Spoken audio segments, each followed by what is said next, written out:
Well, I think a lot of people wanted to play the role that I played. Bob De Niro was set, and I remember several hours of auditioning on more than a couple of days, hours and hours on end. Well, they let me improvise, and when they said that, I thought I had a good opportunity, a good chance of it happening. You seen any suspicious-looking characters around here? No. Do you live around here? Yeah. Well, there's nothing like if you can have it actually develop between the two people. It is something else. So this is after several hours of doing this, and then Martin Brest, the director, he called me from an airplane.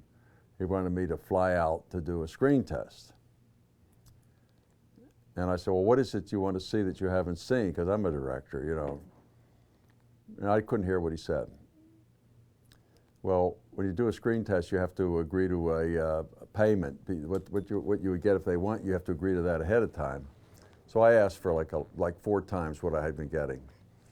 And he called back and said, if you didn't have to do the screen test, would you do it for less? I said, sure. So that was like 2.5, 3 times of what I was getting. And that's how it came to be. But it's amazing. I think even Robin Williams, God rest him, wanted to do this. You know, and someone told me recently that De Niro said, I don't want to do it if it's not with me. Who knows? You know, when we change buses in Chicago, you're going to have a couple hours. I think you would be a better man if you use that time to look up your ex-wife and daughter. It's a perfect opportunity. I think Paramount wanted to do it with Cher. Go figure. Yeah, I don't know who the head of the studio was at that time. But I know a few years later when they wanted me to do the Beethoven, Ivan Reitman wanted me to do the Beethoven movies, the head of the studio said he's not likable enough. Now, I don't remember knowing this guy, and Ivan, who'd never met me, said he's plenty likable. And that was the end of that, because Ivan could say that he had done a lot of big hit movies. And I think about something like that for somebody to say he's not likable enough. It's probably because I treated him the same way I treat everyone else. And I just have the same way of talking to everybody. Why were you so unpopular with the Chicago Police Department? So Laurence Olivier came backstage. I was in a play on Broadway same time next year. I thought we had just a decent chat. And I later heard that the woman with him couldn't get over my behavior toward Sir Lawrence. And that was because I'm talking the way I'm talking to you. I don't know another way of talking. But certain people, I had that experience after that with the Duchess of Gloucester, who's a cousin of the Queen of England. I went to see a film at the British Film Institute, and she was up on a platform. And I remember somebody from, I guess, the institutes, that all the English people were up there on the platform. He said, I think it would be nice if the Duchess met Charles Grodin. Nobody turned around. And then he said, he's a major American film star. Everybody turned around. Suddenly I'm on a platform even higher with the Duchess. You couldn't talk about the movie because it was about necrophilia. So I admired the chandelier. Then because I couldn't think of anything else to say, I said, I've never met royalty before. What's the main focus of your life? And she looked at me like she couldn't believe. She said, I would never ask you such a question. But since you asked me, family and friends, what's the main focus of your life? And I said, family and friends. Then the world went on. I mean, it's amazing. Some people really get into their head. You became royalty by winning a war and declaring yourself king. But some people get into their head that they're better than others, and it's foolish. Did you get yourself a new watch? Tell you when I know you better. You know me better. When are you going to get to know me better? I'll get to know you better. You're not going to get to know me better. Shut up. That's what I mean. I remember sitting in a room with Marty Brest and De Niro, and you know, me, I'm never at a loss for words, and he doesn't say all that much, you know.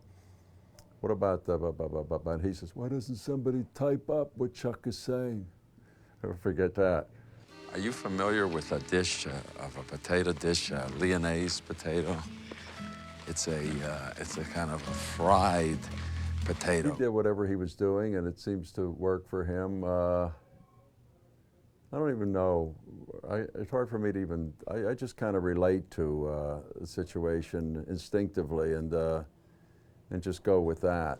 How much is the coffee? It's 53 cents. How much is tea? 53 cents. Love tea. I just kind of show up, and somehow it's kind of I think what I do is, after 8 years of studying, I just kind of like lend myself to it.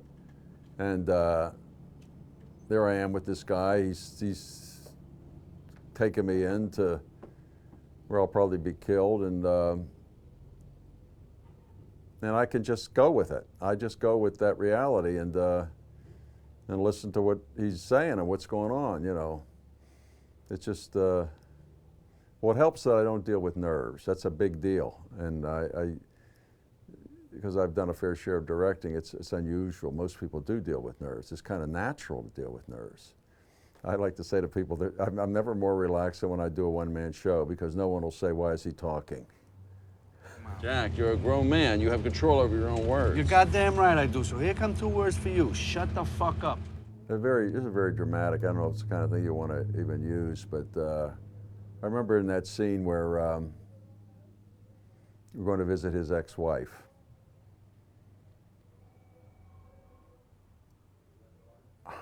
Talk about looking around. I've just written a play about looking for signs of an afterlife.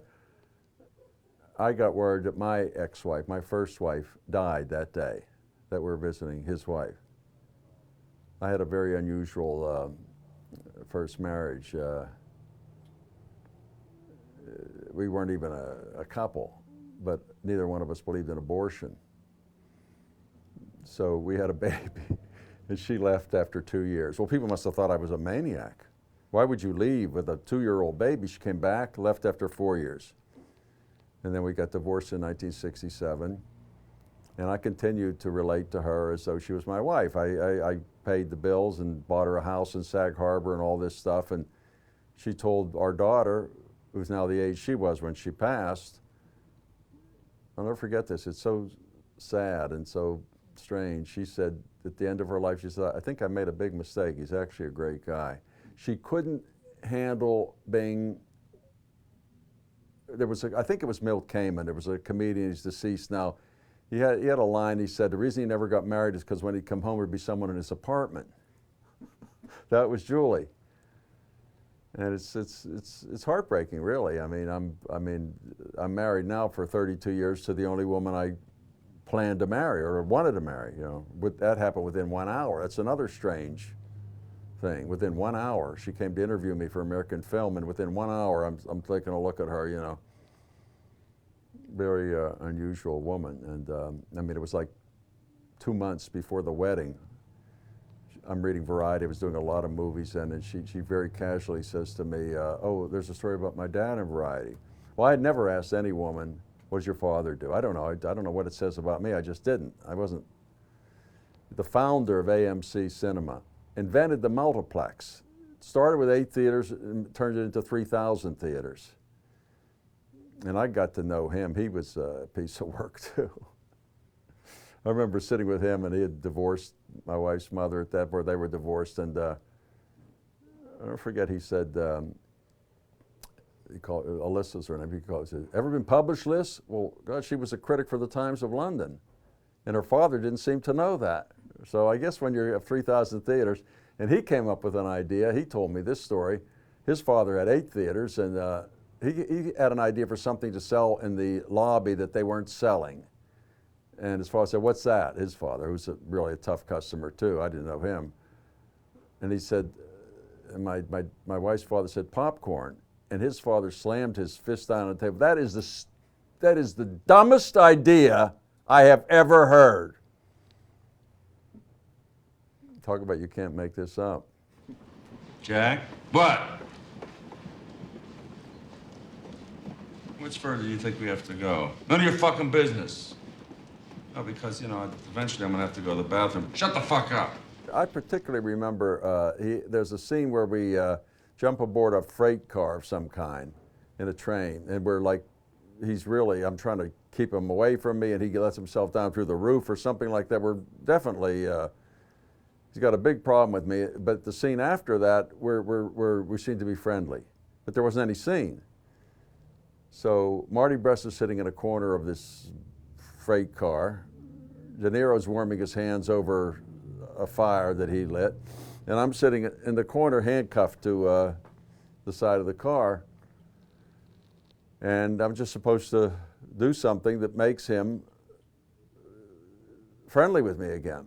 It wasn't written at all. So I was doing what I'm doing, and I remember Marty Brest coming over and leaning down to me and saying, you know, I just, you know what I think of you, but this is not working. Okay, you know, suddenly I've got that responsibility. That's where I said, you ever think of having sex with an animal? Did you ever have sex with an animal, Jack? And that got him. That actually did, because he wasn't going to look amused or be amused for the sake of the scene. He wasn't going to do it. I mean, it's an interesting way to go. There's some good-looking chickens there, Jack. You know, between us. Yeah, a couple there might have taken a shot at. I particularly remember the Rapids scene, which was done in Arizona, and you really would have died. You would have frozen to death. You couldn't go into it, and they had to pull me out instantly. First of all, I began to sink and freeze at the same time, and then they pulled me out, and De Niro came down. He was supposed to swim across this body of water. He said, "How is it?" I said, "When you're swimming, keep your hands in your pockets."